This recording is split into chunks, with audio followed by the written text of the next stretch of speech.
Miscellaneous. Alright, the first thing I'm going to talk about are the factions. There are 9 factions in this game, and sadly there's no red faction. Each of these 9 factions correspond to like lawful good, chaotic evil, and everything in between. There's the Way of the White, which you start with if you're a knight. You got the Princess Guard, you got the Dark Moon, the Warriors of the Light, the Cat People, the Chaos Servants, the Grave Lord Servants, the Path of the Dragon, and the Assholes. Now every faction in this game gives you a unique bonus. Like for example, if you're in the Way of the White, it's a lot less likely that you'll get attacked by another player. If you're a Warrior of the Sunlight, there's a new spell that you can use. And also, when you get summoned, you're yellow instead of white. Woo! I think if you follow the Path of the Dragon, you can eventually become a dragon yourself, which is cool. Now, if you're in the Covenant of the Cat, this is basically what happens. There's a zone in the game which is the forest, and every time a new player enters the forest, you're automatically gonna attack him as a blue character, and well, basically you have to win. And this is my favorite clan, because if you lose absolutely nothing except time, so haha, suckers!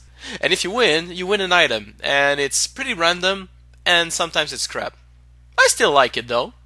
There's also the red guys. Basically what they do is that they can invade other people pretty much anywhere when they want, so watch out for them. And I'm really sorry, but I really don't know what the other clans do, so I'm sorry about that. In this game, your character can be in 2 states. He can either be human or he can be hollow. Either way, you're still an undead.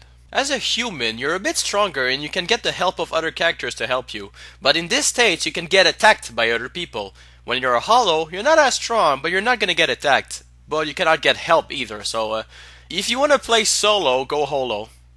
In this game there's also status effects. There's poison, more poison, and petrification. I recommend none of those. You're gonna meet a lot of merchants traveling around. Some of them go insane, some of them don't, and some can only be unlocked if you join a certain faction. Now each of these guys have a specialty, like the blacksmith can upgrade your weapons, the normal merchants usually just sell whatever the fuck they have, and you can find some special items in this game that you can give to the blacksmith and they'll upgrade your weapons even more. It's worth a shot. But it's not just items and weapons you can buy, you can also buy the spells, which is pretty fucking useful if you're a magician. What else? Some of the bosses can drop you special weapons, and most of the time you're just gonna have to cut its tail off. Because as we all know, every big creature in the world hides a special weapon in its tail. And by that I mean there's the gargoyles, there's the dragon, there's an invisible dragon lady. Yeah, that happens. Most of the time, if you see an enemy with a tail, you can cut it off and get a special weapon, so try that, because most of the time it's really worth it. And there's actually a lot more things to say, like I can talk about the special weapons upgrade with the souls, or I can talk to you about the bonfire, but like I said, if I don't want the review to last forever, I'm gonna have to cut it here. I think the last thing I'm gonna say is that there's a lot of secrets in this game, most of which will drive you insane. And do not hesitate to hit every fucking wall you see, because there's a lot of invisible walls in this game. I mean walls that if you hit them, they become invisible. Wait, no. If you hit the fucking walls. Demon Souls recap. So I played Demon Souls and I played Dark Souls, and while the 2 games are extremely similar, the 2 games still have their different things that make them unique. Like for example, while the fighting styles are similar in both games, the fighting in Demon Souls is actually much faster. In Dark Souls they wanted to make this more realistic, so when you carry a heavy weapon, you're really slow while you hit, etc. The way you swing your weapons around. In Demon Souls, you're actually much faster in the battle, which I think is preferable. I don't really like battles where you swing a sword for half a minute and don't hit anything. I'd much rather, hit with a dagger quickly. And yes, there are daggers in Dark Souls, but they're really not as good as in Demon Souls. In Demon Souls, I could fight the bosses with the daggers and win, which I did. But in Dark Souls, it's not really an option when you're fighting the tougher bosses. The way the games handle magic is different too. In Demon Souls, you can cast magic as long as you have mana. But in Dark Souls, you can only cast magic as long as you have some. So let's say you start with 9 fireballs. Once they're gone, you need to rest to get them back. There's also other differences, like the way you heal yourself with items, the way you can move around. But the biggest difference in this game, apart from the graphics, is the atmosphere. And I'm gonna explain myself. You see, Demon Souls is one of the most depressing games I've ever played in my life. Everything is dark, every color is gray or black or smudge brown. The enemy selection is fucking scary. Everything looks dead or diseased or disgusting. And by Jove, everyone you talk to seems fucking depressed. Everyone hates you. Everything is dull. Everything is dying. Everything is decaying.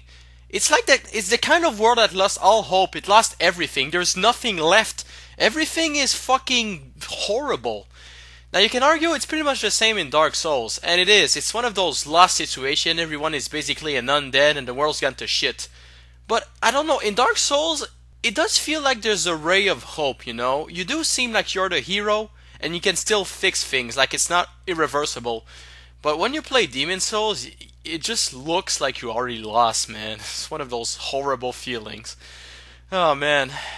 And also, Dark Souls has some brighter places. Like Anor Londo is a beautiful place. The forest is nice. It's more lush. It's just better. And I think that's ultimately why I finished Dark Souls, but I never finished Demon Souls. I was just fed up, you know. It's an excellent game. These two games are really good games, but I could just not finish Demon Souls. My brain couldn't take it. So that's Dark Souls, everybody. Of course, I didn't talk about everything. There's still a few things I could have talked about, but like I said, this game is packed full of brim of stuff. Brim full packed. There's a lot of things in this game to explore and to discover, so I'll leave it up to you to try the game and have fun. Although I do kind of feel foolish since Dark Souls 2 is coming out and no one's going to be playing Dark Souls anymore. Uh, Happy Easter? Each of these factions have a different, unique. Man, wow, that was the best blank I ever had. You know, these guys have a lot of. If you follow the path of the servant, I want to become the best servant you've ever seen. There's still a few differences that make these games unique in their way. For example, while the fighting styles are similar in the two games, in Demons... what the fuck's in my throat?